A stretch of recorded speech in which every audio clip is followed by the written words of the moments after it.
Com as comemorações dos 50 anos da TV Gazeta, hoje a gente está no bairro do Vergel do Lago, como a gente falou há pouco, para falar da realidade das pessoas do bairro, mas também sobre a história, sobre a importância dessa região para a capital, não é, Sofia? Sem dúvida, Gilvan, é uma área muito importante da capital e que tem crescido, né? Tem crescido, tem se desenvolvido ao longo dos anos e sua história começou há muitos anos. Sabe o que significa Vergel, Gilvan? É pomar.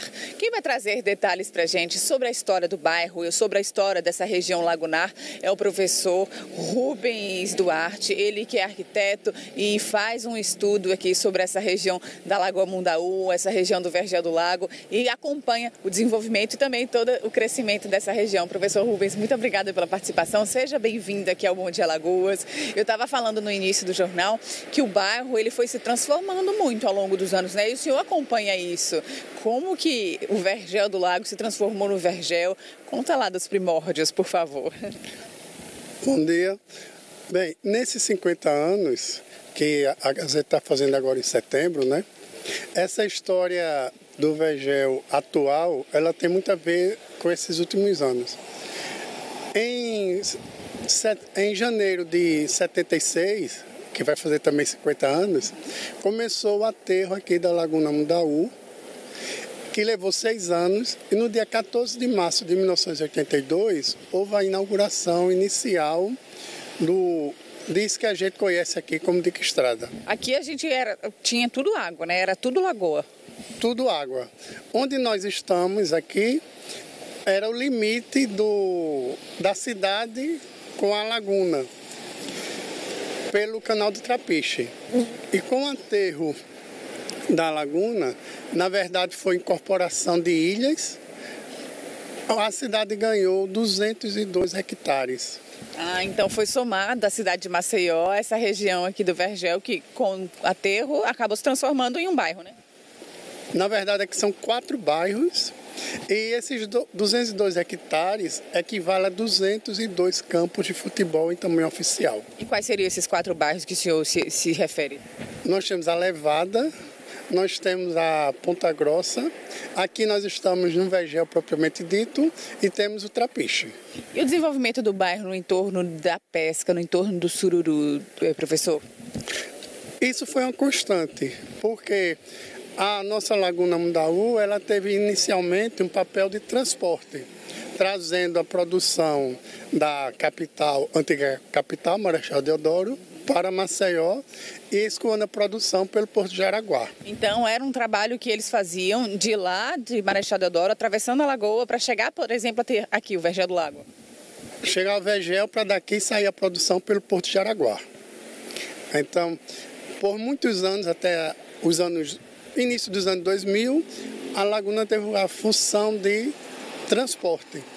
E a pesca sempre esteve junto com a população como a produção de renda e de alimento.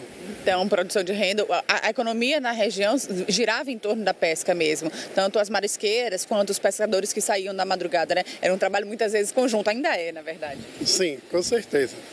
Com o passar do tempo, o bairro tomou outras dimensões e com a construção do Dique Estrada também houve uma reconfiguração urbana na cidade. O Dique Estrada é o quê? Essa via, né? Essa via de extensão.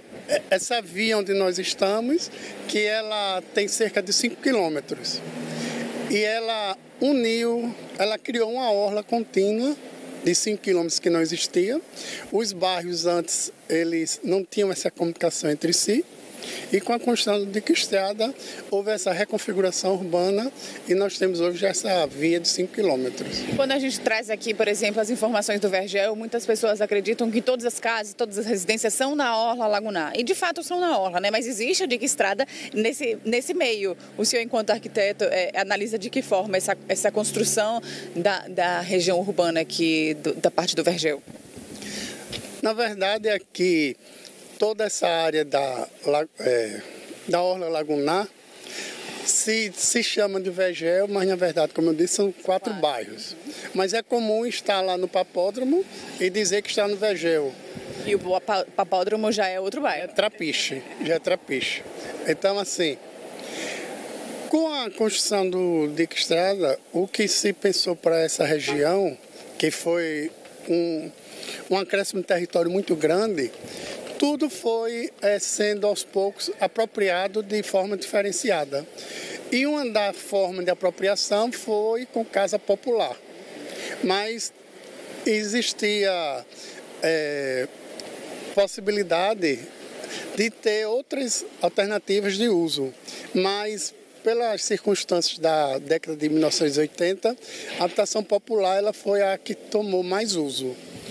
E aí muita gente que não morava na cidade viu a laguna como um meio de possibilidade de sustento e veio para a cidade ocupando as margens da laguna, e isso durante muitos anos e parece uma coisa muito permanente. Essa ocupação das margens da laguna, ela criou conflitos entre a laguna propriamente dito, como meio ambiente natural. A gente tem hoje um assoreamento da Lagoa Mundaú, né? Aí já é outra questão que a gente tem que entender o seguinte, que a nossa laguna, na verdade, ela nasce a 141 quilômetros de Maceió, na cidade de Caetés, em Pernambuco.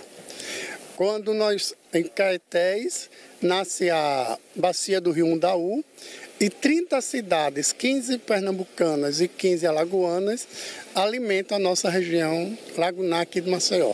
Então não é um problema só do bairro, não é um problema só da cidade, né? Essa questão da falta de cuidados com a própria lagoa, que hoje ainda, inclusive, a gente vê as marisqueiras tendo problemas por causa da falta de sururu, né? Justamente por conta desse desequilíbrio ambiental. Essa questão ambiental é uma questão que tem que ser muito vista, porque não é uma questão só do município de Maceió, como eu disse, são 30 municípios, e também são 2 estados da federação. Então, o assoreamento, ele nasce a 141 quilômetros. E isso geram questões que afetam diretamente ao meio ambiente. E diretamente também a população que vive daqui da pesca. Professor Rubens, muito obrigada, viu, pela sua participação, por trazer aqui pra gente essa história que, assim como a TV Gazeta faz 50 anos com o Vergel do Lago, né? Sim, com essa parte mais recente, porque o Vergel é bem mais antigo, né? 1911, eu estava falando aqui sobre uma época que era um sítio, né? E aí tem uma história muito longa para trás. Na verdade, o bairro do Vergel, ele começou mais para a década de 50, 60. E aqui eu só queria registrar assim, que aconteceram vários fatos nesse transcorrer da história, e onde nós estamos onde aqui nós tínhamos os hidroaviões. Os hidroaviões? Hidroaviões. Eu ia encerrar aqui agora, mas eu até fiquei curiosa sobre essa história. Como assim os hidroaviões? Aqui do lado aqui do prédio da Copimares, nós temos um pier de concreto que teve os hidroaviões há cerca de 100 anos e que também depois aqui nós tivemos a instalação na Segunda Guerra de tropas norte-americanas. Aqui onde nós estamos. Exatamente aqui nessa região do Vergel do Lago. Perfeito. Obrigada pelas informações, pelo acréscimo de um pouco da história aqui do Vergel do Lago. Professor, até uma próxima. Tá, eu que agradeço. Obrigado. Gilvan, então eu volto com você com um pouco da história aqui do Vergel do Lago, essas curiosidades que o professor Rubens Duarte trouxe para a gente e falando de como o Vergel tem se desenvolvido, tem crescido ao longo desse tempo e, claro, também precisa de um olhar mais atento, viu? Porque é um bairro que precisa continuar existindo da forma que foi criado e continuar crescendo, se desenvolvendo através do esporte, através da pesca, girando a economia. Volto com você no estúdio. Ô, Sofia, eu agradeço ao professor Rubens também, uma aula, tá? Até porque existem episódios que ele falou que eu desconhecia. Eu tenho certeza que grande parte da população também desconhecia. A gente não se aprofundou das histórias dos bairros. Então, essa nossa visita do Bom Dia, nessa comemoração de 50 anos da TV Gazeta, está revelando isso. Quem imagina... Eu sempre pensei que o papódromo fosse o Vergel do Lago. Tenho certeza que a maioria das pessoas sempre se orientou com o papódromo do Vergel do Lago. E é do Trapiche, gente, né? O nosso editor também, Robertson Xavier, também falou mais cedo sobre o Papa lá, achou que fosse Vergel do Lago, mas não é não, importante. Aprendemos agora. Exatamente, e tem essa questão dos hidroaviões, da presença americana aqui na Segunda Guerra, coisa que a gente desconhece. Então, o quanto a gente tem para estudar, o quanto a gente tem para para conhecer a história de cada bairro desse. O exemplo é o Vergel, né? Riquíssima história. Agradeço mais uma vez ao professor por essa aula aqui. Obrigado, Sofia.